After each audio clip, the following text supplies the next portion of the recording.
Bonjour à toutes et à tous. Je suis Éric de Chassel, directeur de l'Institut national d'histoire de l'art. Je sais qu'il est très inhabituel qu'un directeur d'établissement vienne parler à un séminaire, mais ce séminaire est un peu particulier. Il est particulier à plusieurs titres. Il est particulier d'abord parce que c'est un séminaire particulier, parce qu'il a duré pendant 7 ans, ce qui est la plus grande durée d'un séminaire à l'Institut national d'histoire de l'art, en 20 ans et quelques d'existence, en tout cas qu'il a duré sous sa forme actuelle, parce qu'il va connaître d'autres vies, j'en suis certain, et puis aussi parce que l'importance du séminaire est symbolisée par cette séance qui est sa dernière séance sous sa forme actuelle, encore une fois.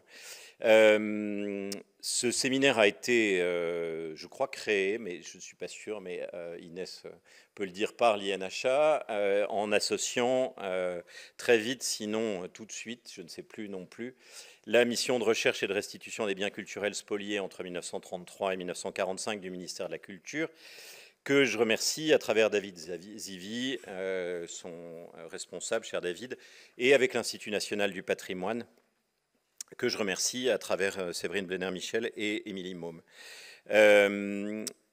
C'était un séminaire, enfin c'est un séminaire dont l'importance aussi en termes de recherche scientifique n'est évidemment pas. Ou pardon, j'ai fait une.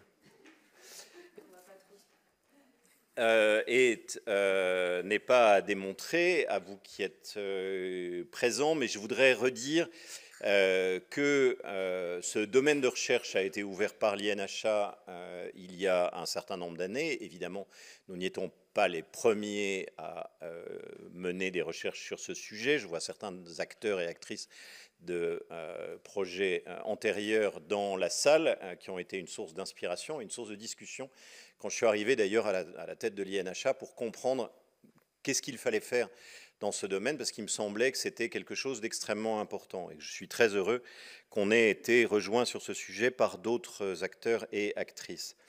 Il est évidemment très profondément lié au programme de recherche répertoire des acteurs du marché de l'art sous l'occupation, qu'Inès Rothermund avait repris au vol au bout d'une année d'existence et dont le pilotage est désormais assuré par Cécile Barre, qui est pensionnaire à l'INHA. Je les remercie et l'une et l'autre de l'avoir fait. Et évidemment, au fur et à mesure que ce programme se développait et que le séminaire existait, ces questions, qui sont des questions anciennes, qui devraient d'une certaine façon être largement des questions suffisamment traitées pour qu'elles puissent en partie appartenir au passé, ont pris une importance beaucoup plus grande et d'une manière dont je ne sais pas si je m'en réjouis, parce que, encore une fois, je pense que c'est aussi le signe d'un retard absolument considérable de l'action publique sur ces domaines et de l'action des chercheurs et des chercheuses aussi. C'est-à-dire qu'il y a une part pour les historiens et les historiens de l'art de mea culpa à faire sur ce sujet qui est absolument évidente, à quelques exceptions très individuelles près. Ce dont je me réjouis d'une certaine façon, c'est que le fait que ce séminaire continue à jouer un rôle important, qu'il soit extrêmement actif, et j'espère qu'il sera actif au-delà de cette dernière séance sous sa forme actuelle, manifeste qu'en France, et ce n'est pas le cas dans tous les pays, la question qu'on pourrait appeler recherche de provenance et question de spoliation pendant la Seconde Guerre mondiale n'a pas été chassée par la question coloniale ou postcoloniale, mais que ces différents domaines de préoccupation existent ensemble aujourd'hui. Alors c'est pour ça, parce que ces domaines existent ensemble, que l'INHA ne peut plus organiser, être la force motrice de ce séminaire, tout simplement parce que Yaël Biraud, qui nous a rejoint comme coordinatrice scientifique à l'Institut national d'histoire de l'art, va travailler, qui coordonne tous les programmes liés aux provenances, va travailler sur les arts de l'Afrique pendant la Seconde Guerre mondiale.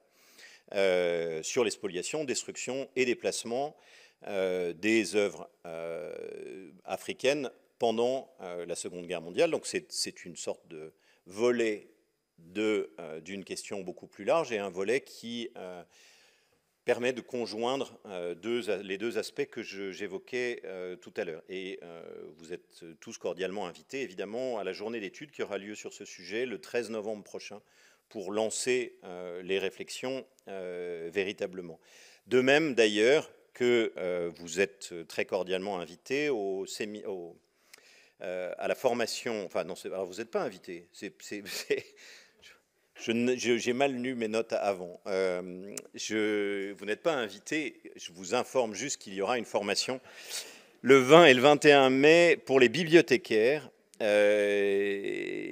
pour le premier jour à l'Institut national d'histoire de l'art sur les bibliothèques et livres spoliés entre 1933 et 1945, recherche de provenance et restitution. Vous savez peut-être que l'INHA avait lancé il y a plusieurs années maintenant, et que ce travail est achevé et disponible en ligne, une recherche sur ses propres collections. Évidemment, avant de regarder ce qui se passe ailleurs, il est important d'avoir regardé ce qui se passe chez soi. Donc, je veux vraiment insister, il ne s'agit pas pour nous, pour l'INHA, de dire que le sujet est derrière nous. Le sujet existe. Le programme de recherche continue à s'alimenter d'une manière un petit peu différente et c'est notamment pour ça qu'on a recruté une coordinatrice scientifique, contrairement aux habitudes qui existaient à l'INHA où un programme de recherche n'existait que tant que un conseiller scientifique ou une conseillère scientifique s'en occupait. Ça n'a jamais été le cas pour ce programme, à vrai dire. On a toujours été hors des clous. C'est dire à quel point c'est un engagement. Et je voudrais juste terminer, à la fois en vous souhaitant évidemment une bonne séance de séminaire, mais aussi en disant, et je l'ai dit à plusieurs reprises, mais donc je voudrais le dire très publiquement, pour qu'il n'y ait pas de malentendu de ce point de vue-là, que l'INHA est évidemment toujours extrêmement disposé à recevoir, à accueillir le séminaire, que simplement l'INHA ne peut plus en assurer l'organisation ou la co-organisation, ce qui n'est pas exactement la même chose, parce que, effectivement, je pense, mais je suis sûr que mon successeur ou ma successeur pensera la même chose, que ce sujet reste un sujet extrêmement important, et je suis donc très heureux qu'il continue à être porté par David Zivie, à qui je passe la parole tout de suite.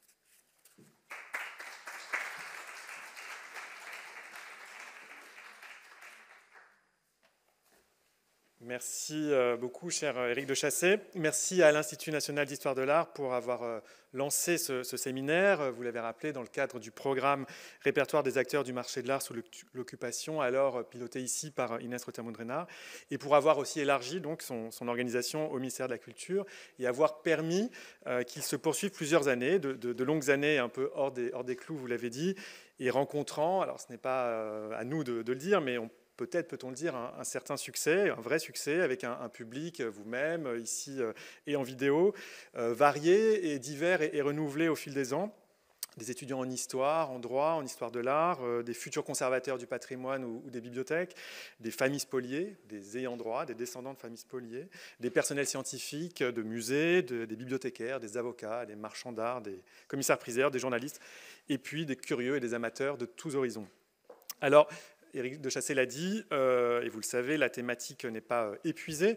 Nous aurons de nombreuses personnes à découvrir, à écouter, celles dans le prolongement de celles qui sont venues ici, qui reviendront donc peut-être ici, on va le voir, mais chercheurs, historiens, descendants, ayant droit de personnes spoliées, artistes, écrivains, juristes, bibliothécaires, acteurs du marché de l'art. C'est à peu près la même liste que les gens du public, mais c'est parfois à chaque fois des nouvelles personnes. Et vous le savez, pendant toutes ces années, avec Inès et puis avec l'équipe de l'INHA, Cécile Bargue, de l'INP, Séverine Blénaire-Michel, Émilie Môme, nous avons eu à cœur d'élargir la question, de ne pas aborder le patrimoine spolié seulement sous l'angle des œuvres d'art et de leur parcours pendant et depuis la guerre. Il nous a importé, il nous importe toujours au ministère de la Culture, en particulier à la mission de recherche et de restitution, mais aussi, et on l'a entendu, à l'INHA et dans diverses institutions, bibliothèques, musées, de comprendre ce que furent ces spoliations et leurs mécanismes, de connaître leurs victimes et de les replacer dans l'histoire des persécutions et de la Shoah, d'identifier les biens qui furent spoliés et toujours de saisir les traces que ces spoliations ont laissées aujourd'hui dans la société et dans les familles concernées. Et enfin, peut-être de comprendre comment ces traces ont évolué et évoluent encore aujourd'hui, comment ce souvenir perdure, disparaît parfois et réapparaît souvent. Donc, on l'a dit, cela continue dans des formes qui sont en train d'être définies pour poursuivre. Et j'en viens rapidement au thème de notre séance de ce soir. Il restera la gravité avec Adriana Wallis. Nous accueillons donc Adriana Wallis, artiste plasticienne, qui vient ici après 2 autres artistes et une écrivaine au cours des années, qui étaient eux aussi marqués, inspirés par le bouleversement et le traumatisme des spoliations, et par ce souvenir et ces traces que j'évoquais il y a un instant. Adriana Wallis est donc l'une d'entre eux, qui a rencontré cette question il y a quelques années, découvrant également que ce lien artistique se doublait d'un lien familial. La grand-mère d'Adriana Wallis, Diane Esmond, la peintre Diane Esmond, fut victime de spoliations antisémites, comme une partie de sa famille, du côté maternel, les Dutch de la Meurthe. Adriana Wallis travaille aujourd'hui autour de la spoliation, de l'absence, de la disparition, des traces et de la mémoire. Je ne sais pas comment il faut le dire, elle y travaille, s'en inspire, est inspirée. Adriana nous dira peut-être. Adriana Wallis est diplômée de l'école des Beaux-Arts de Barcelone. Et pour reprendre ses propres mots, elle s'intéresse aux sentiments qui nous traversent et crée des œuvres protéiformes qui vont de la performance à la sculpture, en passant par l'installation sonore, la photographie et l'archivage. On aime assez bien l'archivage, nous autres, mais le reste aussi. Et parmi de très nombreux projets et expositions de ces dernières années, on peut citer notamment les Lettres ordinaires, les liseurs, au Centre d'art de Vénissieux en 2019, autour des lettres perdues qui sont rassemblées au centre de tri de Libourne, de la Poste, un centre qui recueille les lettres égarées. Et cette exposition s'est prolongée, vous en souvenez peut-être, aux Archives nationales à Paris. Et puis, certains d'entre vous connaissaient l'artiste grâce à la performance qu'elle a réalisée il y a presque exactement 1 an, au Musée d'art et d'histoire du judaïsme, dans la cour, pour la nuit des musées, intitulée « 11 petites soucoupes ». On en reparlera certainement tout à l'heure, mais je voudrais juste rappeler que c'était aussi une occasion de mettre en valeur le caractère massif et souvent modeste des patrimoines spoliés, non pas uniquement des œuvres d'art, je l'ai dit, mais des biens de toutes sortes, des biens dits quotidiens. Et comme vous savez que nous aimons bien faire des liens entre les séances, d'une séance à l'autre, des passerelles, des ponts entre les séances du séminaire, je voudrais aussi souligner qu'Adriana Wallis avait préparé cette performance avec 2 historiennes, Sarah Gainsburger et Margot Dumas, qui toutes 2 sont passées ici aussi au séminaire pour évoquer ces biens que l'on dit parfois, et c'est sans doute contestable, ordinaires. Alors, nous faisons donc le lien entre les patrimoines spoliés, la recherche et la création aujourd'hui. Nous abordons et réabordons aux mêmes rives par l'histoire et par l'art pour tenter de savoir et de comprendre et pour tenter de saisir, peut-être au-delà des biens eux-mêmes, et je reprends les mots d'Adriana, l'inaperçu et l'impalpable. Alors.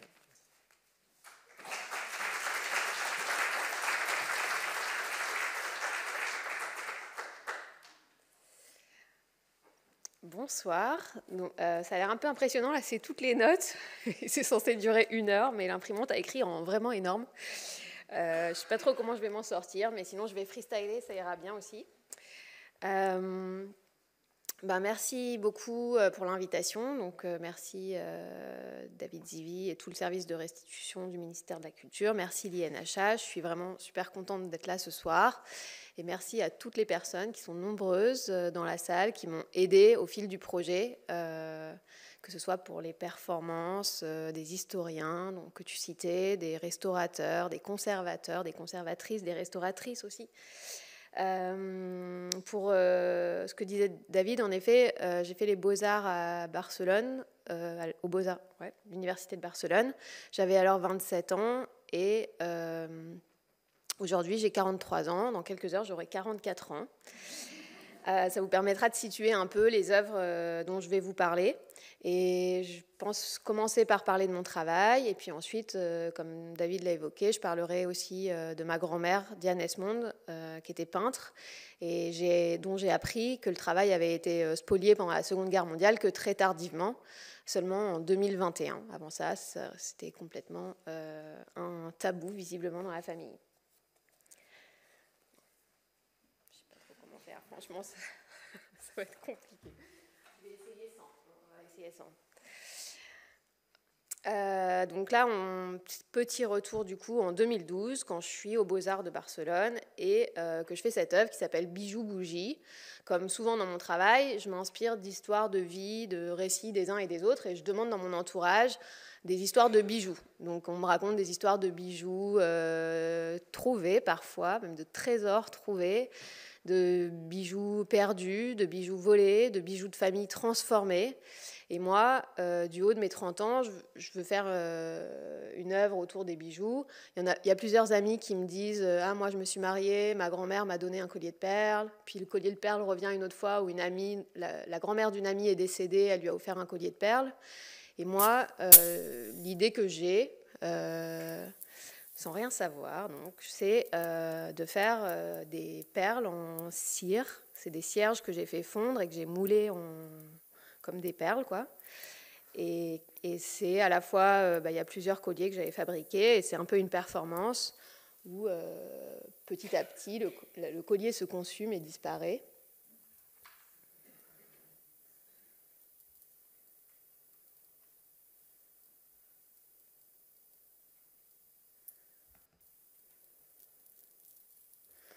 Et donc, à ce moment-là, quand je raconte cette œuvre que j'ai pu exposer déjà là, et je devais raconter à mes professeurs pourquoi je faisais ça, mais je disais en fait, c'est vraiment un questionnement. Je me demande qu'est-ce qui se passe quand un objet si chargé qu'un bijou disparaît, quand la forme n'est plus là, vraiment l'extérieur, la forme disparaît, qu'est-ce qui reste? Où vont les histoires qu'il contenait, la mémoire qu'il contenait? Qu'est-ce qu'il advient de tout ça? Et puis, en 2021, j'apprends par une historienne d'Autriche qui s'appelle Patricia Elletz-Gruber et qui a contacté mon oncle et qui veut des informations sur Diane Esmond, cette femme peintre qui est ma grand-mère et que j'ai jamais connue. Et mon oncle organise, à ce moment-là, moi aussi, je sollicitais mon oncle pour parler de ma grand-mère. Et du coup, on se retrouve dans un Zoom, cet oncle, moi, cette historienne d'Autriche et Héloïse, qui était intéressée aussi pour en savoir plus sur ma grand-mère et qui, elle, était journaliste à l'époque. Et on apprend, elle mentionne que quelques tableaux ont été spoliés par les nazis. Et elle était intéressée par le cas de ma grand-mère parce qu'il y a très peu de femmes artistes dont les tableaux ont été spoliés. Donc voilà, elle voulait plus d'informations sur cette femme, sur sa vie. Quand même, quand j'apprends ça, je suis assez surprise parce que moi, depuis les Beaux-Arts, donc là, ça fait 10 ans entre les Beaux-Arts, grosso modo, et le moment où je découvre ça, j'ai, comme le disait David, beaucoup travaillé sur le rapport qu'on a aux objets du quotidien, mais surtout dans l'effacement, la destruction. La notion d'oubli est centrale vraiment dans mon travail depuis là, déjà. Donc, ça m'interpelle d'entendre que quelques tableaux ont été spoliés. Je me dis, c'est bizarre, ça résonne quand même beaucoup avec mes recherches. Et du coup, je fais des recherches sur Internet et je tombe là-dessus. Je galère un peu pour tomber dessus, mais une fois que je trouve l'article, c'était facile. En 3 clics, j'avais accès à tous les documents des nazis, plus précisément de la section qui s'appelle l'ERR, qui est en charge du pillage des biens culturels, des œuvres d'art.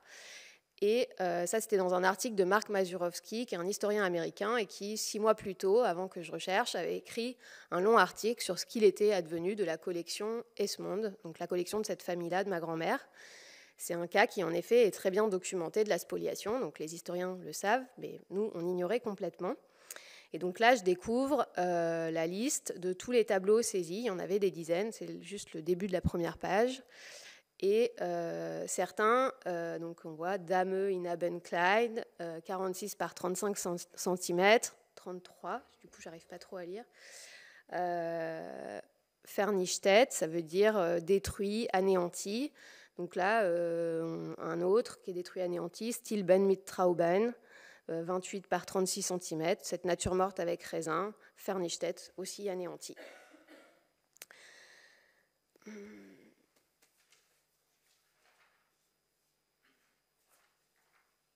Il y avait un petit teaser, là, j'ai bien fait de regarder. 15 jours après ça,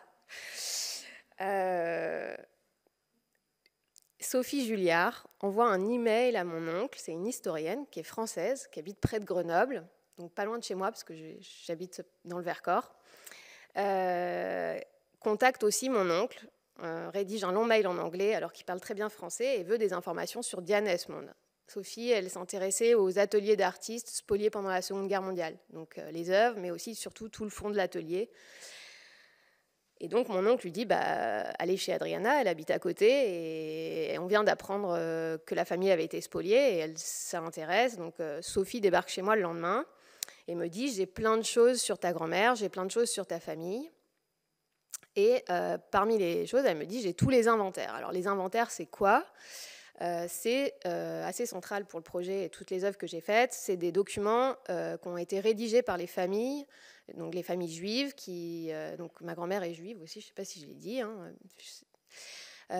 Donc toutes les familles juives qui reviennent à la fin de la guerre, de clandestinité, d'exil ou voire même de déportation, doivent faire à l'administration française la liste de tous les biens qui ont disparu.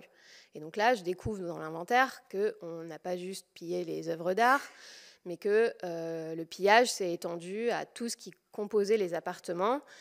Par exemple, chez mes arrière-grands-parents, ça c'est l'inventaire de mes arrière-grands-parents, j'ai aussi celui de mes grands-parents qu'on est allé chercher ensemble aux archives. Et là, il manque le grand canapé corbeille en soie, garni de soie bleu ciel. Il n'y a plus le tapis, il n'y a plus le piano, il n'y a plus la couverture de piano couleur gorge de pigeon, plus le service à thé, les 24 petites cuillères, il n'y a plus rien en fait. Dans d'autres appartements plus modestes, on voit que vraiment tout a disparu, jusqu'au linoléum, aux tringles, aux bidets, aux cheminées, aux ampoules, aux câbles électriques. Donc je tombe un peu de haut. Donc voilà, il n'y a plus rien dans l'appartement de ma grand-mère. J'ai à peu près le même inventaire. Plus rien dans l'appartement de mes arrière-grands-parents. Et plus rien, en fait, juste pour vous donner la mesure de ce pillage, dans 38 000 appartements dans Paris. Donc en fait, une bonne partie de Paris se vide et part dans des caisses pour l'Allemagne. Aussi, j'ai oublié un truc, c'est que dans l'inventaire de mes arrière-grands-parents, il y a un bureau qui est assez remarquable dans la liste. C'est un bureau en chêne avec des tiroirs des deux côtés garnis de bronze doré et époque Louis XIV. Et donc, à ce moment-là, à nouveau, les résonances avec mon travail, pour ceux qui veulent approfondir le travail que j'ai fait avant, regardez l'œuvre qui s'appelle Rare et magnifique. Il y a une liste d'objets, des objets que j'ai réduits en poudre, etc. Donc bref, c'est très troublant pour moi d'avancer dans ces recherches. Et je me dis, bon, ça fait un peu peur. J'ai déjà fait, en fait, je crois, les œuvres sur la spoliation. J'y vais pas. Et puis finalement, 3 mois après, Sophie m'envoie par mail cette photo, en me disant, t'as sûrement déjà vu l'image, Adriana. Mais non, je l'avais jamais vue. Alors qu'est-ce que je vois ? Le fameux bureau en chêne avec des tiroirs des deux côtés. Je ne sais pas si vous voyez bien sur la photo. Il est garni de bronze doré et j'ai vérifié, c'est bien époque Louis XIV. Et en fait, là, je vois assis, si je lis la légende, le colonel Kurt von Baer dans son bureau, très probablement au 54 avenue d'Iéna à Paris, dans l'appartement de la famille Esmond. Qu'est-ce qui s'est passé ? Pendant la guerre, ma famille est partie vivre à New York, donc exil à New York, et les immeubles vides, surtout les immeubles... beaucoup d'immeubles dans Paris quand même ont été réquisitionnés, sauf que l'immeuble de ma famille, c'était vraiment un immeuble qui a été construit par mon arrière-arrière-grand-père, où il y avait tous les cousins à tous les étages, et il est réquisitionné pour être le QG de l'ERR, donc cette agence, cette section nazie en charge du pillage des biens culturels. Et la personne aussi qui est là, le colonel Kurt von Baer, ça c'est en 40 plus ou moins. En 42, il est à la tête de la Mobile Action, l'action meuble. Et c'est cette action-là qui consiste à piller tous les appartements jusqu'aux petites cuillères et moindres objets. Et il y a aussi des choses par rapport à ce grand pillage d'objets du quotidien qui sont pilotés depuis le 54 avenue d'Iéna, cette adresse familiale. Donc, je savais que c'était cette adresse dès les premiers articles que j'ai trouvés, mais je n'avais jamais vu cette photo. Et j'avoue, c'est assez fort, ça m'a vraiment choquée. Il y a d'autres photos. On voit Göring, Hitler, Rosenberg encadrés sur les murs. Et ça m'a fait vraiment prendre conscience aussi... en fait, par cette adresse, par cet immeuble, c'est vraiment un point de contact entre la petite histoire et la grande histoire. Et je me suis dit, bon, ok, j'y vais.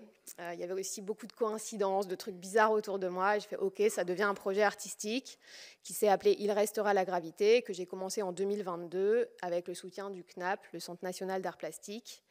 Et je vous raconte.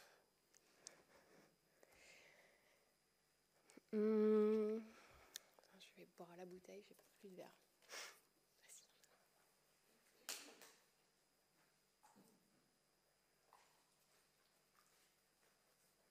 Donc, je ne vais pas pouvoir vous présenter tout mon travail, toutes les idées que j'ai eues et toutes les œuvres que j'ai faites. J'en ai sélectionné 4-5 qui vont vous donner un aperçu de la façon dont j'ai abordé ce sujet-là de la spoliation. Il y a eu d'autres artistes qui sont venus là présenter leur travail aussi sur ce sujet et qui l'ont mené de façon assez différente. Donc, la première œuvre s'appelle Vie silencieuse avec raisin. C'est la traduction littérale de Stilben mit Trauben.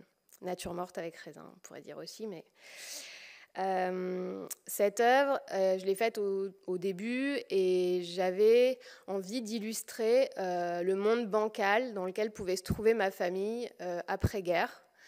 C'est-à-dire qu'ils font comme si ils disent rien à leurs enfants, après rien, voilà, alors qu'en fait, il y a eu ce pillage. Rien n'est dit, on fait comme si tout allait bien.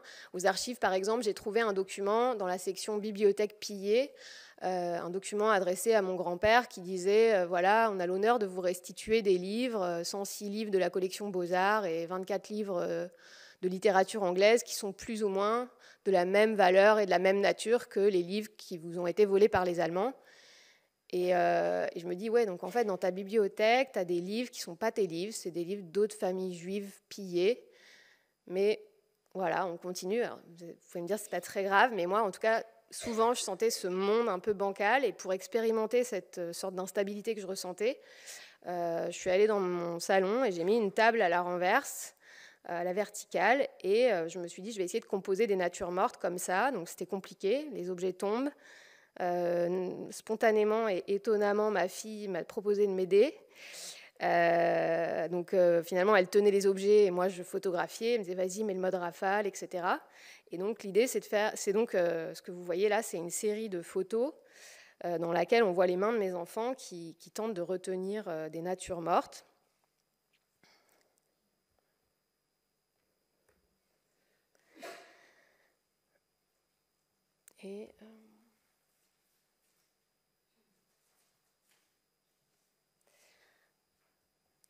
Et aussi, voilà, l'élément déclencheur pour cette œuvre, ça a été un document d'archives, un des documents aussi de l'ERR, qui parfois, même pour des œuvres à détruire comme celle-là, elles étaient prises en photo au jeu de paume. Donc cette nature morte a été photographiée, c'était une photographie volante, donc peu importe, mais d'empêche que j'ai remarqué qu'elle était prise à l'envers sur le chevalet. Et voilà, donc ça m'a inspirée pour produire cette œuvre. Et les historiens vont regarder ce document différemment. Voilà, c'est vraiment comment regarder de façon un peu oblique ça. Ensuite, donc 11 petites soucoupes, David en a parlé tout à l'heure, vient de l'envie de faire quelque chose qui dépasse les œuvres d'art et qui parle des objets du quotidien, parce que moi, ça m'a beaucoup touchée. Quand j'ai lu l'inventaire de ma famille, il y avait quelque chose d'étonnant. J'avais l'impression aussi de pouvoir, par cette liste de creux et de vides, imaginer aller boire un thé chez mes arrière-grands-parents, m'asseoir sur tel petit canapé garni de taffetas, crème et bleu ciel. Tout était décrit et j'avais l'impression de pouvoir déambuler là et de sentir de la vie. Et donc voilà, donc, je voulais faire quelque chose autour des objets. Je vous montre juste 2 listes. Non, même pas en fait. Cette liste en fait, là, ce qui était très beau, c'est quelqu'un, donc c'est un inconnu, je ne le connais pas, il habite dans le 11e, et il s'excuse presque. Il dit, donc, liste des livres volés par les Allemands dans l'appartement de M. Gabriel Lehmann, 50 rue Fédère à Paris 11e. Cette liste est incomplète, ayant été reconstituée de mémoire. Et pourtant, il y avait 6 pages, et il décrit à chaque fois, souvent, la couleur du cuir, le type de reliure, donc c'était vraiment... Un des documents qui m'a vraiment incité à faire ce projet aussi. Ça, c'en est un autre d'inventaire qui provient de Margot Dumas, qui est historienne, qu'a cité David, et Sarah Gainsburger aussi m'a envoyé des inventaires, en plus de ceux que moi j'ai trouvés aux archives. Et voilà. Donc j'avais envie de faire ressentir cette vie qui déborde, selon moi, de ces documents, ou des archives en général, mais là particulièrement. Et je trouvais ça intéressant aussi parce que même si j'ai un iPhone dans ma poche, je continue à boire dans un verre, à m'asseoir sur des chaises et à manger sur une table. Et donc je trouve que voilà, c'était intéressant aussi de parler de cet aspect-là de la Shoah à travers des objets qui nous relient finalement avec ces générations. Bon, après, c'est vrai qu'on n'a pas tous autant de brosses que certains. Là, il y a la brosse à habits, brosse à évier, brosse à baignoire, brosse à parquet, brosse à meubles, j'arrive pas trop à lire, 2 brosses à argenterie, un balai soie, un balai jonc. C'est peut-être Ambre qui va finir pour moi. Parce qu'en fait, qu'est-ce que j'en ai fait? Je me suis dit, par rapport à toutes les œuvres que j'ai faites autour des lettres perdues, il y a eu beaucoup de lectures. Et là, j'ai eu envie d'aller plus loin. Pour moi, ce n'était pas une question de... Enfin, il fallait faire plus que juste les lire. Et comme ils avaient été rédigés de mémoire par les familles, donc il faut imaginer qu'elles étaient dans un appart... Enfin, elles sont revenues et il n'y avait plus rien. Et il a fallu reconstituer de mémoire tous ces inventaires de façon très précise pour que plus c'était précis, en fait, plus ils avaient des chances de retrouver l'objet.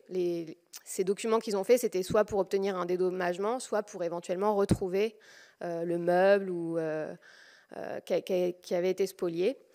Et donc, je me suis dit, je vais essayer de trouver des gens qui veulent bien les apprendre par cœur. Et j'ai réussi à trouver 40 personnes. Il y en a pas mal dans la salle qui ont accepté ça. Ils étaient réunis par binôme. À 2, ils devaient apprendre le même inventaire. Donc, il y a 20 inventaires qui sont entendus. Et contrairement à l'œuvre Vie silencieuse avec Raisin, je voulais aussi, là, pour le coup, sortir du tabou et que ça fasse beaucoup de bruit. J'ai donc choisi que des inventaires dans lesquels les casseroles étaient bien décrites. Et je vais vous montrer un fragment de cette vidéo, qui est donc une performance que j'ai faite au Musée d'art et d'histoire du judaïsme il y a 1 an.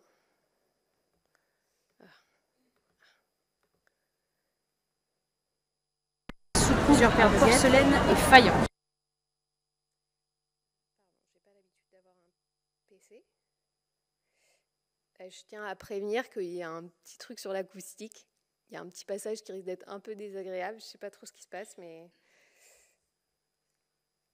surtout pour ceux qui sont assis par là.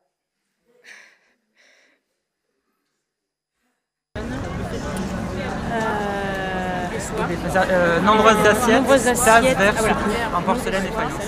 Nombreuses assiettes, tasses, verres, soupes, plusieurs paires de porcelaine et faïence. 6 grands pots à confiture, pyjama, oui, j'enchaîne. Quelques balais à manche et à main, quelques pelles à main, un grand panier à linge en osier, un panier de marché en osier, un seau à charbon rond, cylindrique. 12 couverts dessert, 12 couteaux table, 12 couteaux dessert, 12 cuillères à café.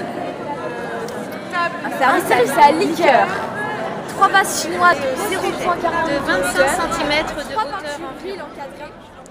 Une pendule de bureau en forme de moteur d'avion en état électrique. Une bouillotte électrique. Et un autre petit buffet. Coiffeuse de style Louis XIV, un grand tiroir et 2 petits. Une glace au milieu. 13, non. Non, 16. 16. Un réchaud à gaz. Avec four. Marque Rex. Émaillé vert. Non, un fer électrique. Une bouillotte électrique. 3 fers en fonte. 7 casseroles en aluminium. Un grand faitout. Un faitout petit. Un appareil à légumes. Un pot-au-feu émail. Un pot-au-feu alu. 4 chaises chêne rustiques. Un tapis Orient. Ampoule électrique. Quantité de livres reliés. Voltaire, Goethe, Heine. Un grand store en tulle et dentelle. Paris, le 18 mai 2024. Une chauffeuse, un fauteuil cuir abîmé par le chat sur les 2 accoudoirs et le dos, avec sa housse fleurie, un fauteuil en velours rayé, rouge et noir, et son tout, Un vase de sèvres, une armoire en une osier, petite chaise porcelaine, acajou massif Louis XVI, une merveille. Une petite chaise basse dorée de l'époque Louis XVI. Un dessus de lit japonais, pièce très rare, en satin bleu, frange assortie, doublure en soie blanche. La broderie est faite à la main, représentant des oiseaux, pièce rare. tableau pastel représentant une tête de femme. Ce tableau date de 1900. Impossible de me rappeler le nom du peintre. Garniture de coiffeuse en baccarat, une merveille. Table Louis XVI en acajou, garnie de bronze, dessus marbre, porphyre. C'était une table à thé. 2 tables de toilette brisées, marbre et garniture. Vaisselle, outils divers, batterie de cuisine disparue.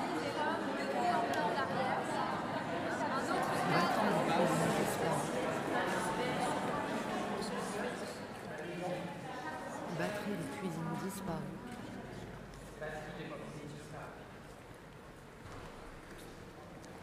Batterie de cuisine disparue, se composant de 6 casseroles en métal nickelé et une petite casserole en cuivre.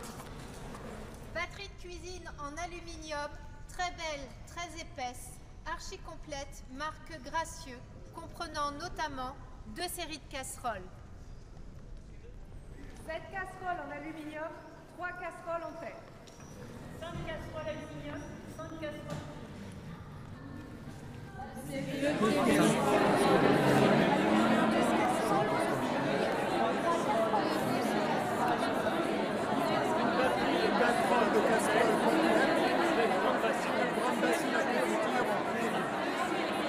Batterie de casserole de casserole complète avec grande bassine aluminium. 2 séries de casseroles aluminium, une casserole à vapeur, une casserole nickel avec couvercle, une petite casserole nickel avec couvercle, une casserole nickel avec couvercle, une petite casserole nickel avec couvercle, une petite casserole nickel avec couvercle.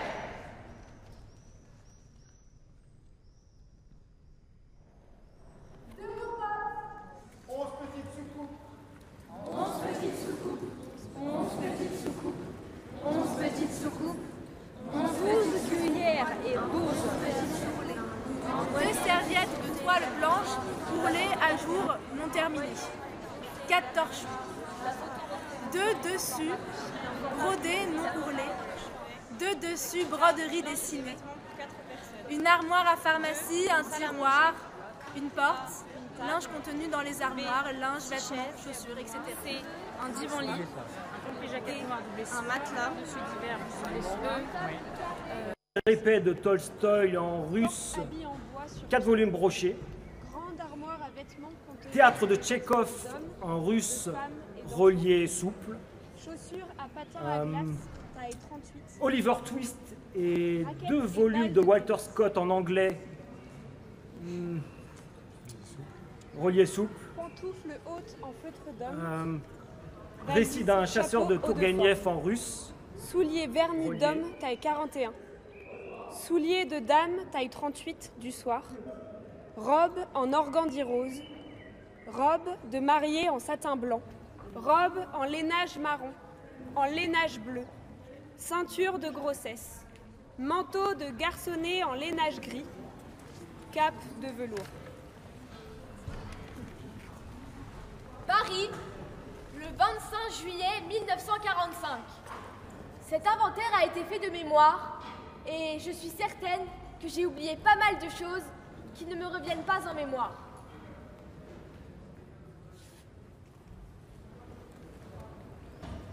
Oubli, une descente de lit en moquette rouge et bleu, un tapis en moquette rouge et bleu.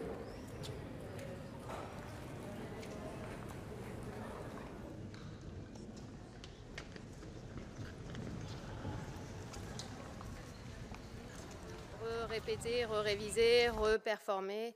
Je voudrais juste vous montrer la fin, parce qu'en fait ça a duré jusqu'à la tombée de la nuit, c'était la nuit des rhum, liqueur, de nappe. 8 chemises hommes. 6 caleçons hommes.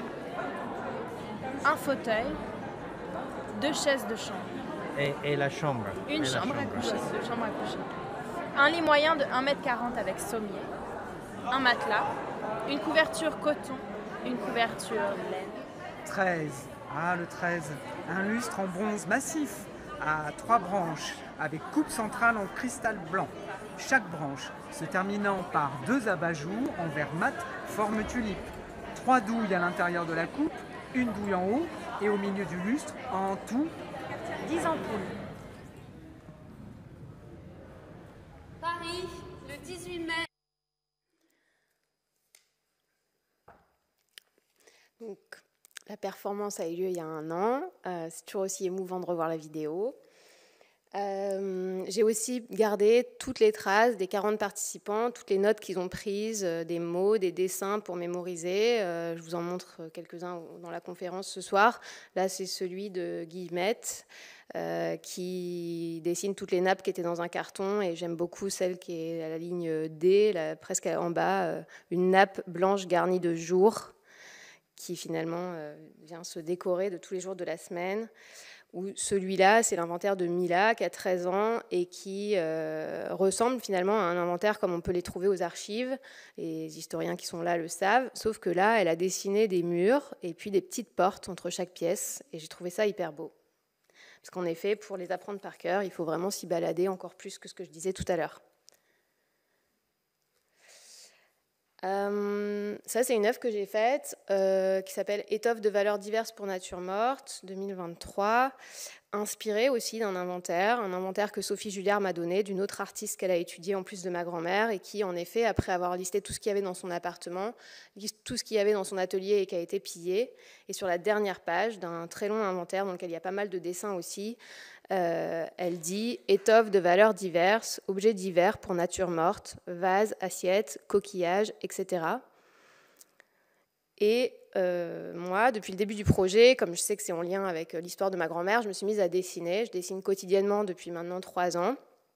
Et je me rends bien compte qu'on peut faire une nature morte avec 3 fois rien, quoi, une petite cuillère, une brindille, vraiment rien est prétexte à faire un dessin. Et de sentir que là, il n'y a plus rien pour faire une nature morte, ça m'a beaucoup émue. Et j'ai eu envie de traduire ça, pas tant traduire le néant ou le vide que j'ai vraiment ressenti à ce moment-là, mais plus un redémarrage de vie à partir de toucher vraiment le bout du vide, quoi. Donc finalement, je n'ai pas dessiné les étoffes de valeurs diverses, parce que je dessinais beaucoup de tissus. J'ai fait quelque chose d'autre, je vous montre. Donc là, c'est sur le sol de mon atelier.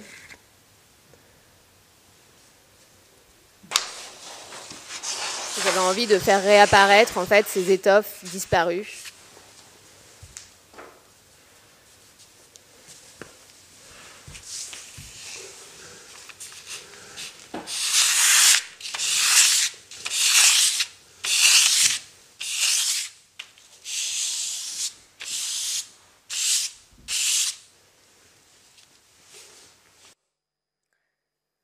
C'est pas hyper facile à photographier parce qu'en fait, par moment, on voit rien du tout et en se déplaçant, hop, le dessin apparaît. Donc là, on le voit un peu, mais parfois on le voit beaucoup plus contrasté. Donc ça, c'est juste des fragments. Je vous ai mis, vu le format, en fait, c'est un format vertical, mais bon, voilà. Ça vous donne une idée de cette apparition un peu fantomatique de ces tissus et qui, selon les déplacements, apparaissent ou disparaissent.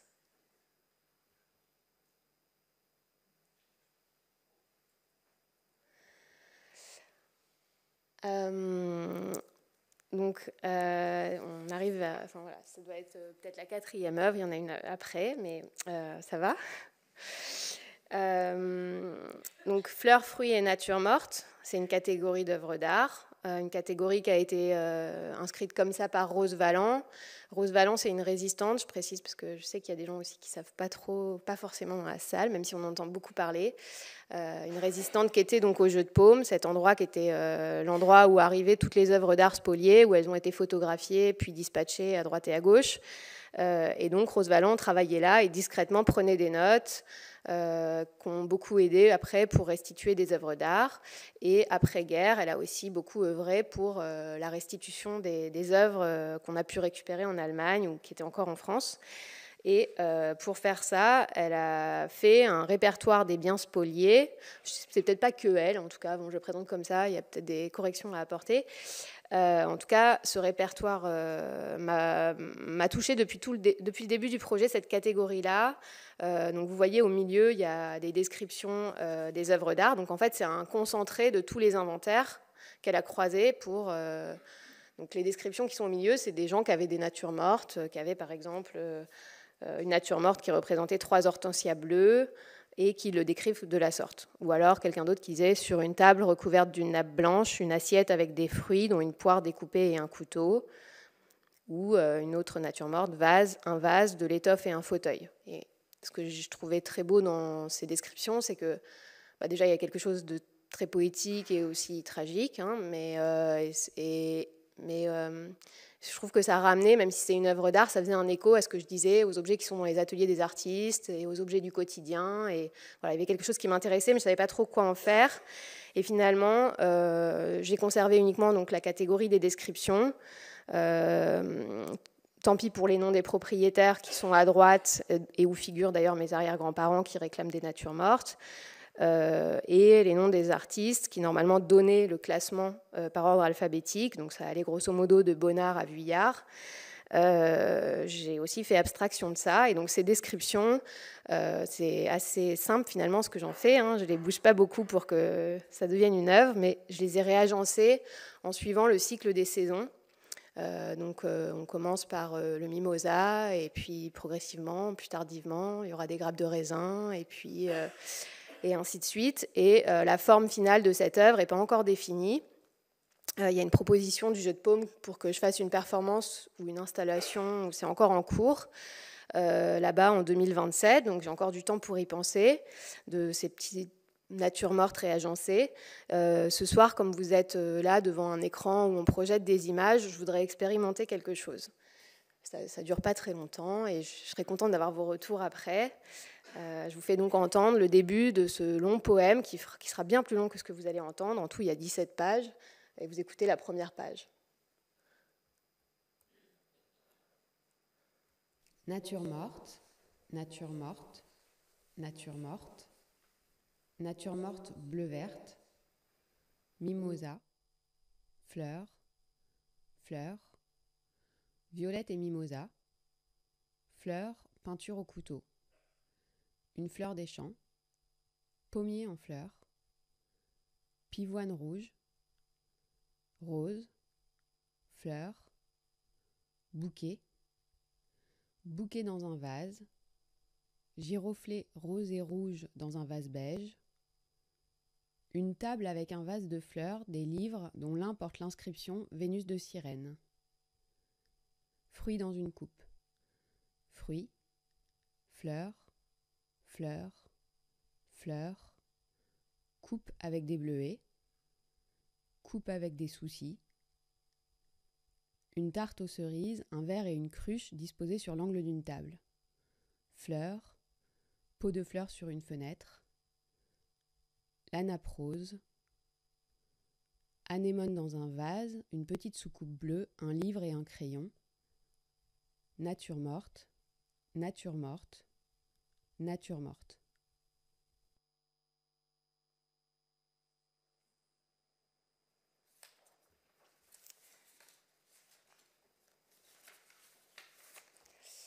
Du coup, le dernier projet dont je veux vous parler, là, il n'est pas daté, parce que c'est un projet qui prend beaucoup de temps avec le Louvre, et entre chaque réunion, il y a à peu près 6 mois qui s'écoulent, donc je ne peux pas mettre de date. Ce sera peut-être pour 2030, je ne sais pas. Ça arrivera. Ça s'appelle OAR. Ici, dans ces salles, on a souvent parlé de MNR. Je ne sais pas s'il y a déjà eu des conférences dans le séminaire sur les OAR. Si, ouais. Donc, pour ceux qui ne connaissent pas, déjà les MNR, c'est quoi? C'est Musées Nationaux Récupération. C'est tous les tableaux qui sont revenus d'Allemagne. Enfin, on dit tableaux, mais en fait, il n'y a pas que des tableaux. Mais toutes les œuvres qui sont revenues d'Allemagne assez rapidement, et qui ont pu être réparties. Certaines ont pu être réparties dans des musées. On ne savait pas à qui elles appartenaient. On ne savait pas qui était le propriétaire. Et donc, elles ont été dispatchées dans différents musées de province où elles sont visibles. Parfois, enfin, peut-être qu'elles peuvent être dans les réserves, mais elles sont quand même souvent accrochées. Et maintenant, il y a des cartels qui disent c'est une œuvre dont on ne connaît pas le propriétaire, qui a été spoliée à une famille juive, etc. Et j'ai découvert très tardivement par Didier Schulman et Margot Dumas, alors que ça faisait 1 an et demi que je parlais que des objets, que en fait il y avait cette section de OAR qui est une sous-section des MNR et qui représente quand même 600 objets sur les 2000 MNR. Donc c'est quand même une grosse partie des MNR. Et OAR, ça veut dire objet artistique récupération. Donc là, en fait, c'est un peu le contre-pied. Donc c'est des objets, ils ne sont pas forcément complètement entiers, mais quand même, ils sont là. C'est l'inverse de tout ce que j'ai vu jusqu'à présent, puisque moi, j'avais que des descriptions pour imaginer la forme des objets. Et là, au contraire, des objets absents. Et là, ils sont bien là. Et ils sont, eux, coincés dans les réserves du Louvre. Enfin, coincés. Ils sont, OK, en plus, c'est les plus belles réserves du monde, probablement, ou parmi les plus belles. Mais ils sont destinés à être... Enfin, pas destinés complètement. Il y a aussi des conservatrices qui sont là et qui cherchent les propriétaires. Mais c'est aussi peut-être plus difficile que pour des tableaux. Cherchent à identifier qui est le propriétaire de ce rouleau de tissu, par exemple. Mais c'est compliqué, donc ça va aussi prendre du temps. Et en attendant, moi, j'aimerais beaucoup faire une installation pour montrer ces OAR. Et dans le geste que j'aurai pour les présenter, créer une sorte d'œuvre d'art à partir des objets. Principalement, ce qui m'inspire le plus, c'est les tissus, ces rouleaux de tissus, et qui évoquent d'autres œuvres que j'ai imaginées autour des tissus d'ameublement par rapport à la spoliation, et les fauteuils, les assises, qui parlent aussi, qui m'intéressent particulièrement. Donc il y a un projet d'installation qui serait avec les objets vraiment qui sont dans les réserves du Louvre, et j'ai aussi développé des pistes plus plastiques avec, à partir des photos des objets. Donc ça, c'est des photos qui sont sur le site du ministère de la Culture ou le site du Louvre.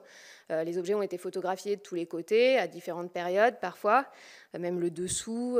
C'est assez marrant de se balader dans la base de données. Enfin, marrant. Mais en fait, donc ce que j'aime dans ces photos, c'est qu'elles me donnent la forme très précise. Là, juste avant de partir, j'ai imprimé un immense vinyle à taille réelle d'un de ces fauteuils.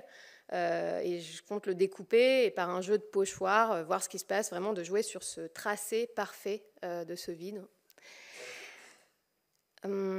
Et aussi, je disais marrant, mais en fait, c'est pas complètement déplacé, parce que quand je suis allée dans les réserves, a priori, je me disais, oh là là, ça va être des meubles hyper lourds, hyper chargés. Je sentais comme quelque chose vraiment de... Ouais, je me disais quelque chose de lourd va émaner de ces objets. Et en fait, sur place, j'ai trouvé plutôt sympa. J'avais l'impression qu'ils voulaient juste être utilisés, être des objets, et que ça ne fait pas de sens pour eux d'être coincés là. Donc voilà. Donc ça, c'est des projets à venir. Je vous tiendrai au courant. Et donc pour finir sur ma partie, je voulais donc vous montrer que là, vous avez pu voir que bijoux bougies, mais que dans mon travail, il y a quelque chose qui me fait me poser la question de est-ce que il n'y a pas eu une transmission malgré le silence quand je fais brûler ce collier de perles, à quel point dans mon inconscient je suis consciente qu'il y a eu quelque chose autour de l'effacement de l'objet. Pourquoi cette obstination à réduire des objets en poudre quand je suis aux Beaux-Arts? Enfin voilà. Donc je me pose cette question-là. Et puis malgré ce silence et le fait qu'on ne m'ait rien raconté, je décide, moi, du coup, de chercher, en plus des historiens qui frappent à ma porte. Et donc, je vais beaucoup aux archives. Et là, c'est comme si, du coup, ça m'avait donné plus d'épaisseur à tout se passer. Et une fois que j'ai tout ça dans les mains, ça s'est imposé. Il fallait créer et faire sortir tout ça, l'extérioriser dans des œuvres. Et si on regarde ces quatre-là et les autres que j'ai imaginés, il y a souvent cette idée de mettre du mouvement, mettre de la lumière, ramener dans la vie, en fait, cette histoire qui était taboue dans ma famille.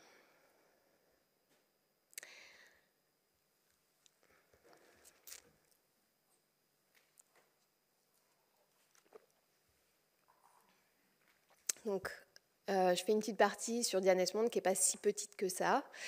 Parce qu'en fait, David Zivie, quand il m'a proposé de faire la conférence, c'était en décembre. Et entre décembre et aujourd'hui, il s'est passé plein de choses pour ma grand-mère. Donc, je vais essayer de vous raconter, pas faire trop long. Est-ce que j'aurai quand même un temps de questions-réponses à la fin? Ok. Parce que j'ai hâte de cette étape. Mais je ne peux pas non plus trop bâcler, là. Alors, Diane Esmond, pour ceux qui ne la connaissent pas, et vous êtes nombreux, je pense, elle est née en 1910 d'une famille, du côté de sa mère, c'est donc la famille Deutsch de la Meurthe, une famille juive bourgeoise qui a fait fortune dans le pétrole et qui était aussi des philanthropes qui ont fondé la Cité universitaire internationale, Cité internationale universitaire, je ne sais pas comment on dit. Et du côté de son père, c'est une famille juive indienne, donc juive des deux côtés, et la famille juive indienne, c'est des noms de famille Ezra et Sassoon. Peut-être que ça dira quelque chose à quelqu'un, c'est pas les shampoings.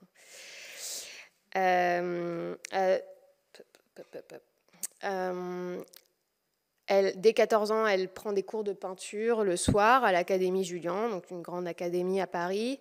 Et on sait aussi qu'ensuite, elle est formée à domicile. Elle a des cours particuliers. Elle va ni aux Beaux-Arts ni à la Grande Chaumière.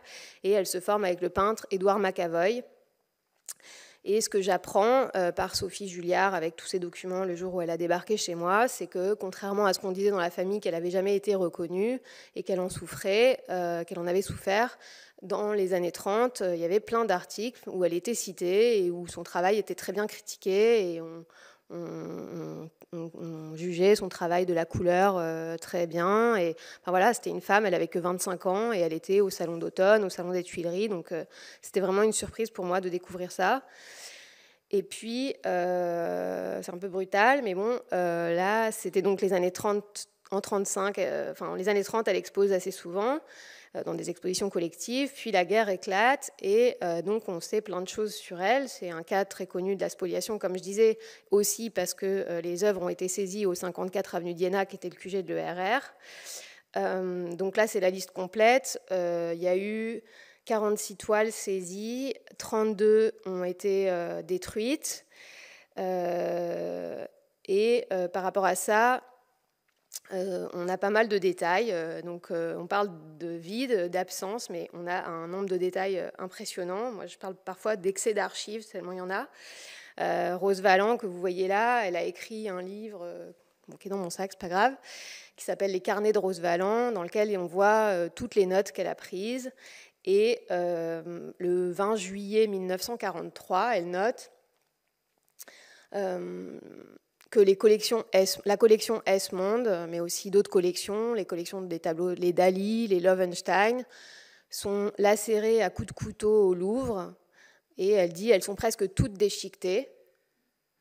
Et ensuite, le 23 juillet 1943, donc 3 jours après, elle dit les œuvres massacrées au Louvre sont ramenées devant le jeu de paume et elles sont brûlées. Il y a des centaines d'œuvres qui brûlent et on sait que c'est de 11h à 15h.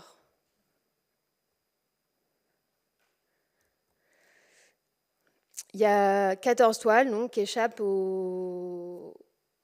à ce feu et qui, elles, sont considérées comme plus valables que les autres, visiblement, et moins dégénérées. On ne sait pas précisément ce qui a arbitré les choix, mais en tout cas, il y en a 14, dont celui-là, ce clown, qui sont en partance pour l'Allemagne, dans des caisses, et qui sont des toiles retrouvées en 1944 dans le train d'Aulnay. Je ne dis pas d'erreur sur les dates. C'est un train qui est resté garé dans un entrepôt à Aulnay-sous-Bois et qui a été bloqué grâce au concours de Rose Valland et de résistants.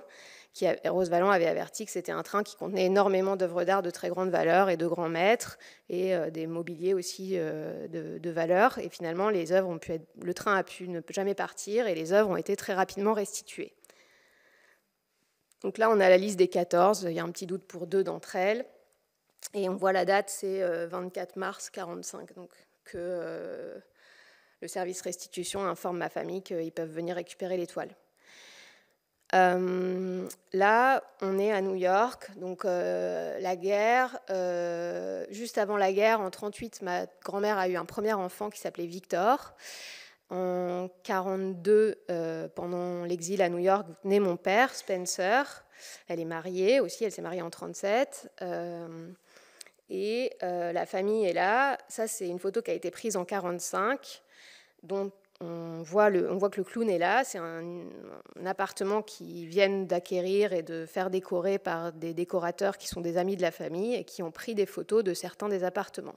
Ça, c'est grâce à Pauline Bert de Pérignon que j'ai pu avoir cette photo et qu'il y a des recherches parfois qui touchent les miennes. On est cousines éloignées, super éloignées, et du coup, par moments, ça se recoupe. Donc, même si en 1945, finalement, la famille décide de rester à New York et qu'on a l'impression que c'est un immense confort, en fait, c'est un profond mal-être pour ma grand-mère qui souffre beaucoup d'antisémitisme à New York.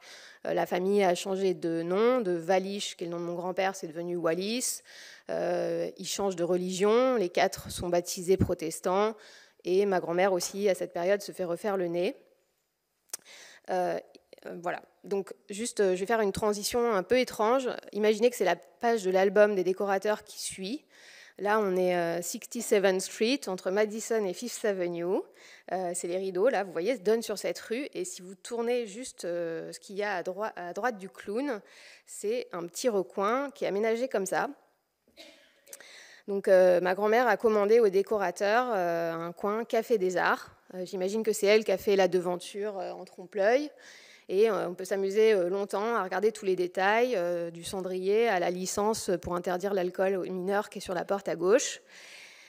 Mais ça raconte aussi autre chose, l'énorme nostalgie qu'elle avait pour Paris, sa difficulté à peindre et à s'inspirer dans cette période où elle était à New York.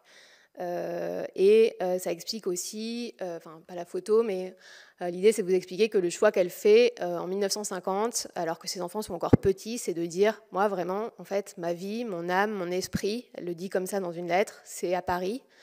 Et je fais le choix, en fait, de retourner vivre à Paris pour la peinture. Et je sais qu'en faisant ça, j'échoue en tant que mère, mais c'est plus... Enfin voilà, donc elle le fait pour peindre. Et progressivement, elle va et vient à New York pendant quelques années. Et puis à partir de 1956, quand les enfants sont un peu plus grands, elle est réellement installée à Paris.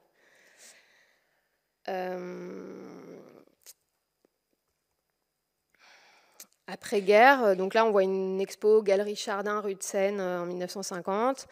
Un cartel, une feuille de salle à New York en 1956, et puis un article à Londres en 1978. En effet, elle a quand même, après-guerre, 7 ou 8 expos individuelles dans des grandes villes du monde, et des villes importantes, en tout cas pour l'art. Et malgré tout, on sent dans ses courriers, donc elle a une correspondance à distance avec mon oncle Victor, elle raconte beaucoup sa frustration de ne pas vendre, son incompréhension de ne pas vendre, alors qu'elle n'a pas besoin d'argent, mais elle manque de reconnaissance.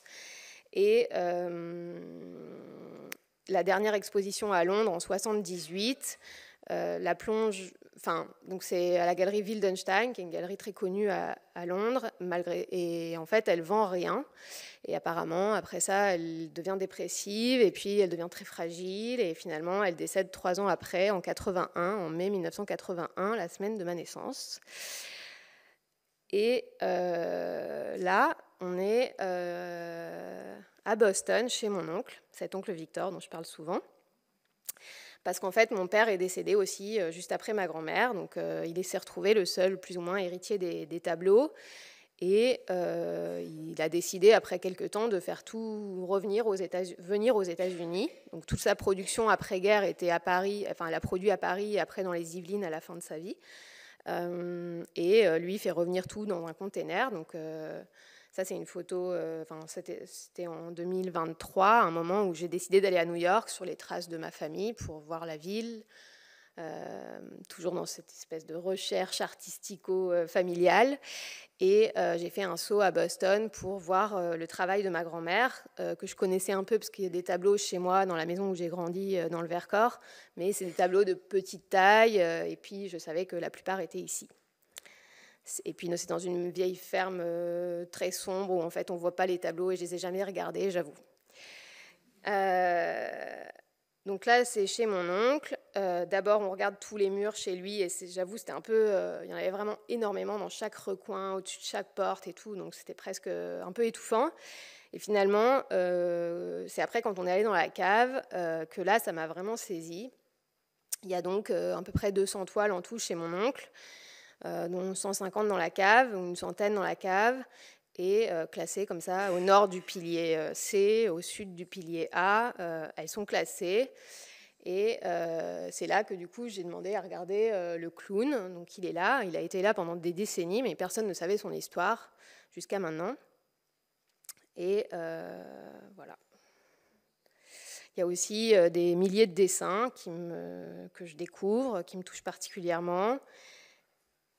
Et je me dis, donc vous avez compris ma sensibilité à la perte et à ce qui tombe dans l'oubli. Là, je me dis, ça fait quand même beaucoup, parce qu'en plus, qu'est-ce qui va advenir de tout ça? Mon oncle qui a 85 ans, plus le fait qu'il y ait des toiles qui aient été détruites, certaines spoliées qui sont là, et je me dis, il faut vraiment faire quelque chose, en fait. Là, je réfléchis même pas, en fait, je fais quelque chose. Alors là, on dirait que c'est en un clic, mais en fait, c'est en 2 ans. J'organise un rapatriement des toiles, pas de toutes, mais on rapatrie 60 toiles, donc ça, c'était il y a 1 mois. Une compagnie spécialisée pour les œuvres d'art va chercher, sortir de la cave, 60 toiles qui sont amenées à Paris pour être données à des musées, vendues à des particuliers, des cousins éloignés, ou des amis, des commissaires, des historiens, des historiennes plutôt, et des commissaires au féminin. Et là, moi, je suis en Zoom ce qui se passe. C'est des photos, d'ailleurs, je dois préciser, de Andrew Zamora, un ami de mon oncle, qui fait un documentaire sur cette maison incroyable, où il y a des tableaux partout, et les œuvres reviennent. Et ça, c'était lundi, avec Didier Schulman, qui est là, Fanny, qui est donc conservateur honoraire et qui a beaucoup étudié le sujet de la spoliation, qui est spécialiste de la spoliation, Fanny Schulman, qui est conservatrice au musée d'art moderne, Tony Pontabry, qui est restaurateur de tableaux, Héloïse Duguet, qui était cette journaliste et qui maintenant finalement écrit une pièce de théâtre sur Diane, Mathilde Guermont-Prez de Arte Radio, qui est là pour enregistrer, et Ilani Tilouz, qu'on ne voit pas, qui est la photographe et qui prend ce moment historique en photo. Donc là, on déroule une toile spoliée, qui est une des 2 seules qui a été roulée probablement par les nazis. Et on découvre tous pour la première fois cette toile en vrai. Elle date de 1938.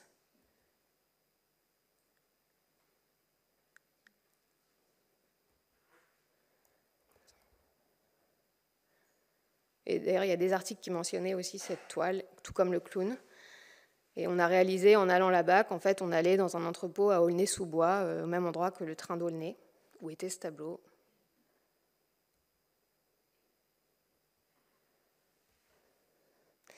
Donc là, c'est un autre tableau qui a été marqué par l'ERR, avec ses lettres noires bien reconnaissables, le SM25. Tous les tableaux ont des codes. Et puis, mon oncle avait mis une pochette avec des photos, des documents en plus. Et là, c'est une photo d'un tableau de Raoul Dufy qui était dédicacé à ma grand-mère. L'après-midi, il y a un photographe qui est venu, Nicolas Brasseur, et qui a fait des chouettes photos des tableaux. Enfin, pas de tous, mais celle-là, oui. Ça, c'est les 2 tableaux qui vont être donnés au Musée d'art et d'histoire du judaïsme, en théorie, si tout se passe bien.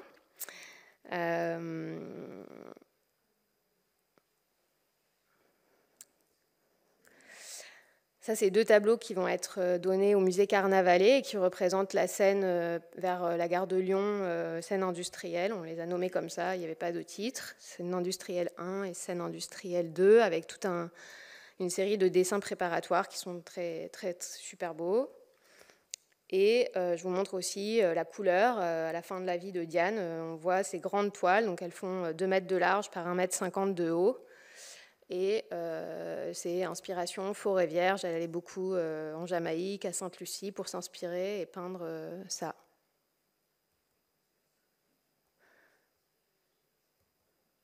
Et il y a des tableaux aussi, plus ou moins de cette période, 72 par là, où elle peint son atelier. Pareil, presque à taille réelle, avec un vase, un fauteuil et une étoffe, avec les pinceaux sur la droite, la palette et un tableau qu'elle a peint au dos. Donc ça m'intéresse particulièrement, même dans le cadre de mon projet, ce rapport-là aux ateliers, à avoir repeint son atelier. Donc il y a ce grand atelier jaune, il y a celui-là, plus dans les bleus-verts, avec une espèce de table évanescente au milieu. Et puis cet atelier que je dis rouge, mais qui est pas mal bleu en vrai. Et pour finir, je vous ai remis une photo de la même série, mais là, Diane sourit, ce qui n'est pas souvent le cas. Et j'avais demandé à mon oncle de me la scanner en haute résolution pour un article, et en fait, il n'y arrivait pas, donc il me l'a envoyée par la poste. Et tant mieux, parce que j'ai pu lire ce qu'il y avait au dos. Et elle dit, c'est donc ma grand-mère qui écrit, « L'artiste a l'air satisfait de son travail, mais il ne faut pas toujours se fier aux apparences. » Et pour finir, donc ce projet, il restera à la gravité dont je vous ai parlé, assez naturellement, puisque comme je disais, c'est la même énergie qui m'a fait rapatrier les œuvres de ma grand-mère et mettre son travail en lumière que l'énergie que je mets quand j'organise une performance avec 40 personnes. Donc assez naturellement, je me suis dit c'est un projet dans lequel j'aimerais inclure des œuvres de ma grand-mère. C'était aussi une idée de Cathy Aliou qui travaille aux Beaux-Arts de Paris qui m'avait parlé de ça. Ce qui l'intéressait, c'était cette filiation de femmes artistes. Et j'avais essayé sur mon ordinateur, en effet, de faire dialoguer certaines œuvres de ma grand-mère avec les miennes, et ça marchait plutôt bien. Donc l'idée, ce serait de faire une exposition de mon projet dans lequel j'intègre des œuvres de ma grand-mère. Et à mesure que le projet avance, ça a l'air de plus en plus intéressant. Ça, c'est les notes d'Alix, je crois, de Léonard et de Grégoire. Toutes ces notes que j'ai gardées font un écho aux dessins que j'ai récupérés là et qui sont... Il y a plein de dessins de forêts vierges, de paysages, mais si je regarde uniquement ceux qui concernent des scènes d'intérieur, c'est hyper intéressant parce qu'elle a noté énormément, que ce soit pour les paysages ou l'intérieur, la façon dont elle avait de mémoriser un lieu et des objets et un lieu me parle beaucoup, évidemment. Bois, là sur l'armoire, bois à cajou jaune moyen, taché, beaucoup plus sombre rougeâtre, tapis beige chaud soutenu. Où là, elle vient décrire les petits points jaunes or dans le fauteuil au premier plan avec les guirlandes de fleurs. Elle vient parler du plateau style Louis XVI, ou de la glace style Louis XV et du plateau style Louis XVI. Enfin, c'était fou, en fait. Quand je lisais tout ça, j'avais vraiment l'impression de relire des inventaires. Et pour finir, on finira sur cette théière qui avait un titre, Théière cabossée. Et sur le couvercle, je ne sais pas si vous lisez, il y a marqué « Filet lumière au bord ».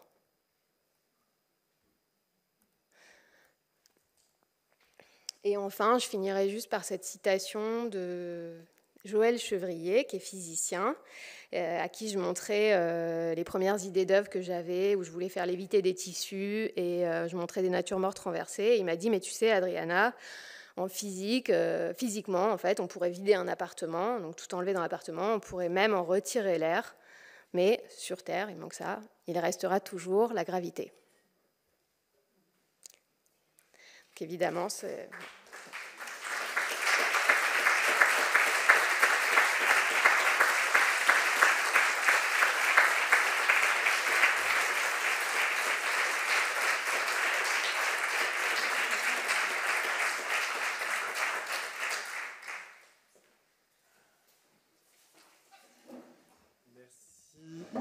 Merci beaucoup, Adriana, pour cette recherche artistico-familiale, comme tu l'as dit. Ce monde bancal, les natures mortes, fantômes, les malaises et les exils, mais aussi des annonces d'expositions sonores. Et puis on va voir certaines de ces œuvres. Merci de l'annoncer. On a évidemment très, très envie. J'ai des choses à dire, mais on l'a dit, je crois on est là aussi pour laisser la parole à la salle, réagir, poser des questions. Il y a aussi certains acteurs de la performance d'il y a un an qui ont appris par cœur des inventaires, qui les savent peut-être toujours. S'ils veulent les réciter, ils peuvent. Ou ils peuvent dire comment ils ont fait. Enfin voilà, on vous laisse la parole tout de suite. Il y a un micro. Est-ce qu'il y a...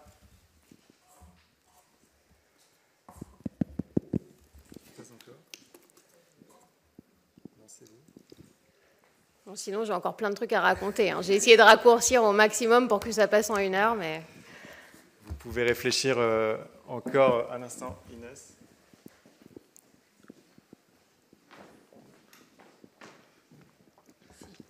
Merci beaucoup. C'était vraiment impressionnant. Je me suis posé une question. Quand tu as montré justement à la fin ces dessins de ta grand-mère, et toi-même, tu dis ce lien avec les inventaires après-guerre. Est-ce qu'on sait qui dans la famille a constitué les inventaires après-guerre? Est-ce que c'est aussi ta grand-mère qui a participé ou... Oui.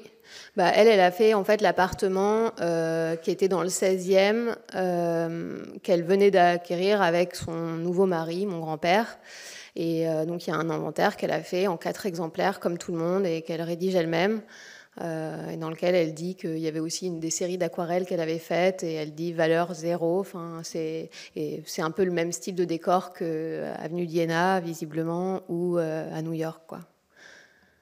Donc, en effet, elle a fait ses dessins presque 5 ans, enfin, en tout cas, 5 ans avant les premiers dessins, elle était en train de faire en 4 exemplaires l'inventaire de ces objets spoliés. Et de toute façon, c'est une famille qui était, et je l'ai encore vu hier aux Archives nationales, c'était ma grand-mère et ses parents, s'ils étaient très proches des décorateurs, c'était pas par hasard. Ils accordaient vraiment une grande importance aux objets, aux tissus. Et hier, on a lu une lettre que j'avais jamais lue de Valentine Dutch de la Meurthe, mon arrière-grand-mère, qui dit « On nous a restitué nos livres parce qu'ils étaient marqués ». Donc elle a eu la chance d'avoir sa vraie bibliothèque rendue pour la littérature.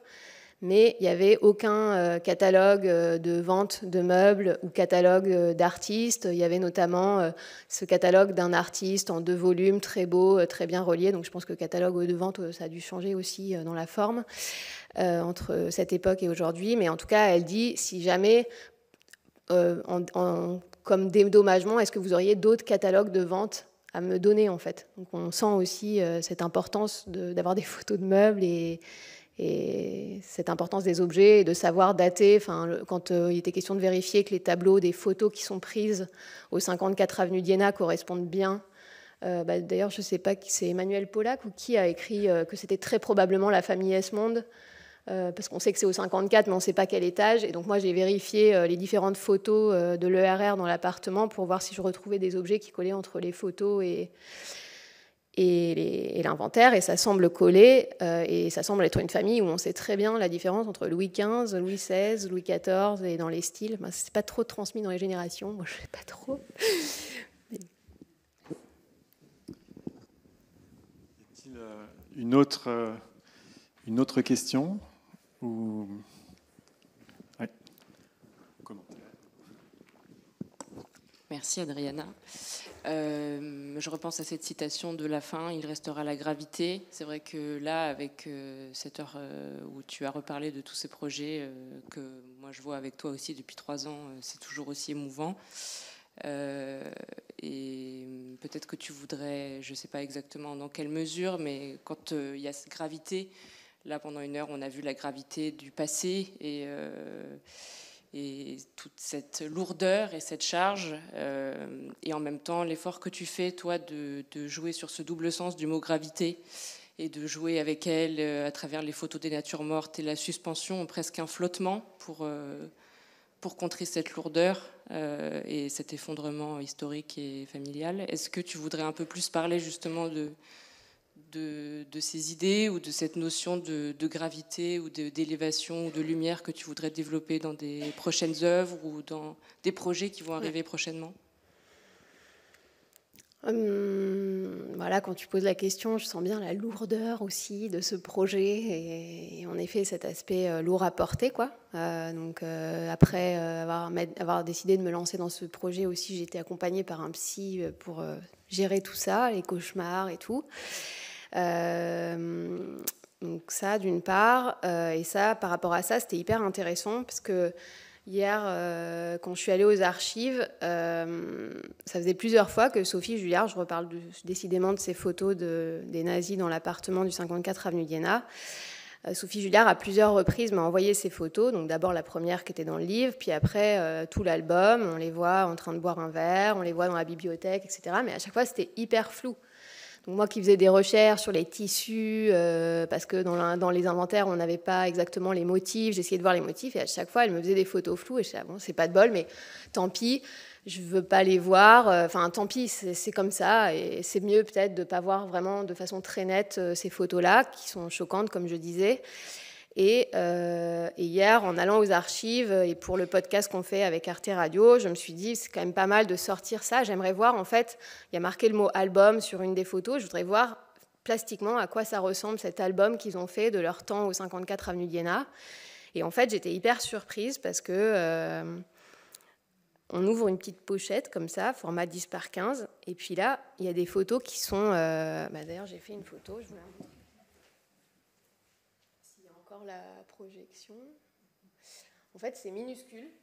Donc c'est pour ça que c'était flou. C'est impossible à photographier. Et quand je suis repartie, je me disais, bon, ben, en fait, je crois que c'est assez bon signe. Et de les voir petites aussi, c'est aussi la place qu'elles ont pris dans ma vie ces dernières années et la place que je veux leur laisser aujourd'hui. Et donc voilà, je suis allée fouiller ce passé, bien mis les mains dedans. Et je crois que maintenant, il est temps, en effet, que... Enfin, je crois que naturellement, d'avoir découvert ces minuscules photos hier, ça me fait prendre conscience que ça y est, cette partie-là s'atténue pour moi et prend moins de place. Et j'ai hâte de voir ce qui vient après. Je ne serai peut-être pas obligée de faire des œuvres sur l'effacement, la destruction, les lettres qui tombent dans l'oubli. On va voir.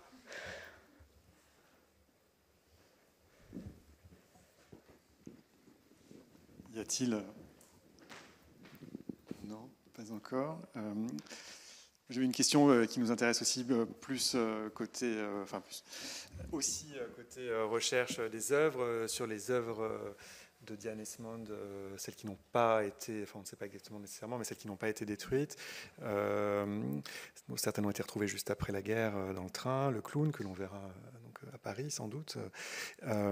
D'autres œuvres restent, ou d'elle ou de la famille, restent quelque part non localisées, potentiellement à retrouver. Y a-t-il des... Il y en a une, et il y en a certaines. Et d'ailleurs, il y a quelques mois, Didier Schulman m'a envoyé un mail en disant « Tu sais pas où il est, l'homme dans un bar ?»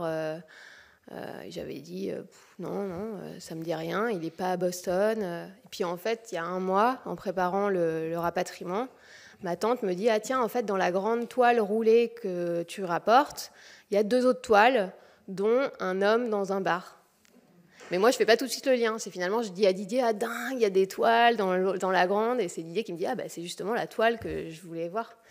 Et donc, c'était censé être le grand happening de lundi, de dérouler cette grande toile et à l'intérieur découvrir une toile qui a été photographiée par le RR au jeu de paume en noir et blanc et dont on n'a jamais vu les couleurs parce que celle-là, si on la déplie, elle se casse, elle est très endommagée. Mais en tout cas, donc lundi matin, on était tous là, non, on regardait le tube, on était là, non, c'est juste un tube en carton, il n'y a pas d'autre toile à l'intérieur. Où est-elle ? Et quand Boston s'est réveillé, j'ai pu comprendre, et en fait, la toile est restée dans la cave. Donc au début, elle me disait, c'est vraiment bizarre, non, elle est dedans, moi je ne l'ai pas déballée pendant 20 ans.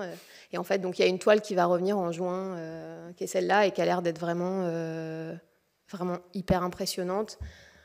J'ai pas la photo là en noir et blanc, mais le regard de cet homme dans le bar est intense. Donc à part celle-là, il n'y a rien d'autre à ma connaissance. Mais sur les 14, en gros, toiles qui sont revenues, il y en a. Moi, j'ai rapatrié toutes celles qui étaient à Boston, et ça représente à peu près 5-6 toiles, quoi. Plus celle-là, ça ferait 7. Donc il y en a 7 dont on ignore. Où elles sont. Peut-être qu'elles ont été vendues. Je sais qu'elle a quand même vendu quelques toiles, mais... D'accord, merci. Une question.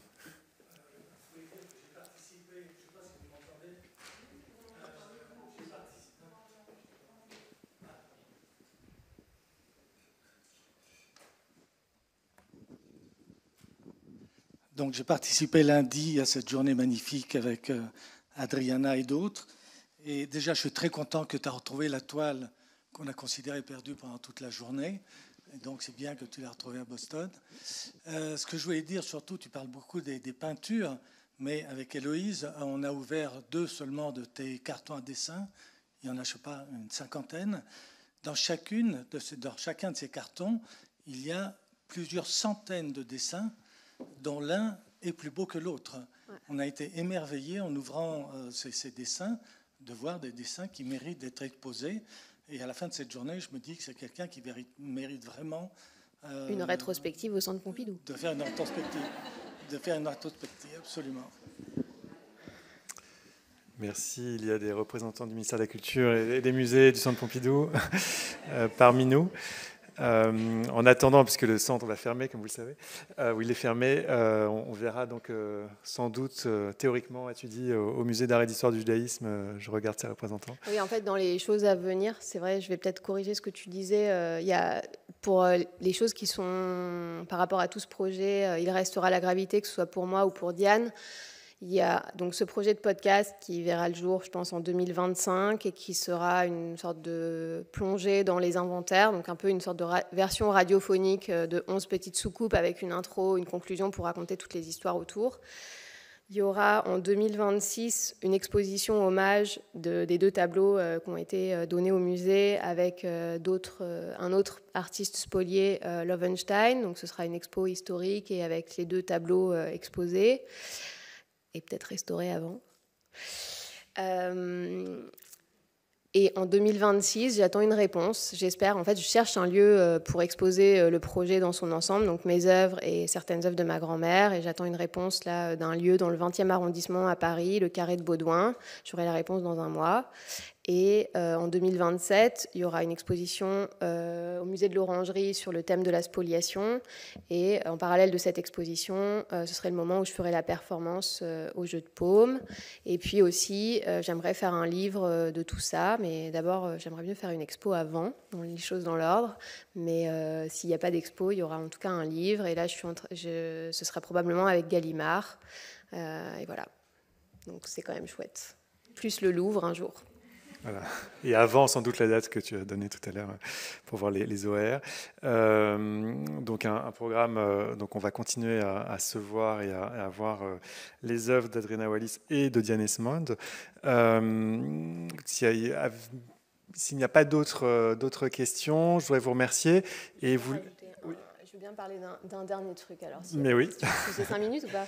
Oui, il y a 5 minutes, ouais. Je crois, la régie... Non, c'est un moment... ce projet aussi, pour moi, ça a été important parce que donc dans ma famille, c'est pas le cas non plus dans toutes les familles, même si souvent la spoliation a été un tabou, ça n'a pas toujours été le cas. Mais moi, il y a vraiment eu une coupure, en fait. Il y a eu changement de religion, enfin, on a tout arrêté. Rien dit, et le projet, ça m'a permis vraiment de recréer une sorte de continuité avec cette famille-là que je connaissais pas du tout, puisqu'en plus c'était du côté de mon père que je connaissais pas, la grand-mère que je connaissais pas, etc., le grand-père à l'autre bout du monde, aux États-Unis. Et il y a eu un moment très touchant quand j'étais dans les réserves du Louvre. J'avais pu faire passer une liste d'objets que je voulais voir et qu'on sorte des réserves. Il y en a beaucoup que j'ai vus dans les réserves, un peu emballés. C'était hyper beau aussi de les voir emballés. Mais il y en a certains qu'on a sortis, dont des fauteuils. Et puis, les conservatrices m'ont gentiment demandé, tu sais, dans l'inventaire, avant d'aller dans les réserves, j'avais croisé les inventaires de ma famille avec les 600 objets que je commence à bien connaître. Et j'avais remarqué que quand il y avait des choses assez spécifiques et qui se rejoignaient entre un inventaire et un objet, c'était un cartel, donc une sorte de pendule en corne verte et bronze doré, un truc comme ça, style, voilà, j'ai oublié le style, mais ça matchait, quoi, 15e, c'était ça, je sais plus. Et du coup, gentiment, elles m'ont dit, tu parlais de cet objet qui est peut-être le pendule de ta grand-mère, si tu veux, on le fait sortir en plus. Et moi, sur les photos, j'imaginais qu'il était grand comme ça, donc je me suis dit, bon, bah ouais, ok, sortez-le. Puis arrive en fait dans la pièce un énorme cartel, donc ça s'appelle. Ça faisait 1,50 m de haut. Il était bourré de papier pour que rien ne bouge, les aiguilles ne bougent pas, etc. Super bien emballé dans une énorme caisse. Donc déjà, rien que de sortir cet objet, c'était long. Et puis, pendant toute la journée, on l'a laissé avec ses scotch qui protègent toutes les vitres, tout rempli. Et je trouvais que c'était aussi une image intéressante plastiquement, tout ce papier bourré à l'intérieur du mécanisme et tout. Et juste à la fin de la journée, on se dit, bon allez, on enlève, je dis, ok, on peut enlever tous les bourrages papier. Et au moment où on enlève tous les bourrages, il y a le pendule qui se met à faire tic, tac, tic, tac. Et là, je sors mon iPhone, tac, et ça s'arrête. Mais quelqu'un est témoin là dans la salle. Donc, tic, tac. Merci à Adriana. Je voudrais donc vous remercier d'être là. Donc vous l'avez compris, il y a des changements un petit peu à venir dans l'organisation du séminaire, mais vous l'avez compris aussi, qui se poursuit dans des conditions qui sont en train d'être déterminées. Donc restez vigilants. Ceux qui reçoivent des invitations ou des messages de ma part en général, vous continuerez à les recevoir. Et puis si vous ne les recevez pas, vous pouvez vous inscrire écrire pour demander à être inscrit plutôt à contact.adriana.wallis m2rs, contact.m2rs@culture.gouv.fr, qui est l'adresse de la mission du centenaire. La mission du centenaire, pardon, c'est mon poste il y a très longtemps. Ce n'est pas l'âge que j'ai. Mission de recherche et de restitution pour 100 ans des biens culturels spoliés entre 1933 et 1945. Donc voilà, donc écrivez-nous, on trouve l'adresse et on vous inscrira et on vous écrira pour vous dire où se retrouver pour continuer avec d'autres invités, d'autres chercheurs, d'autres historiens, d'autres artistes et d'autres contributeurs à cette politique publique de réparation et cette recherche familiale, bien souvent, personnelle, artistique, historique. Merci beaucoup. Et merci encore. Merci. Je vais dire un dernier merci.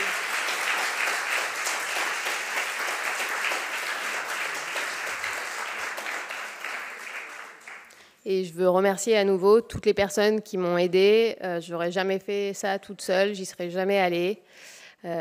Qui m'ont soutenue quand ça allait pas, qui ont ouvert les portes de leur musée pour des projets. Vraiment, merci du fond du cœur.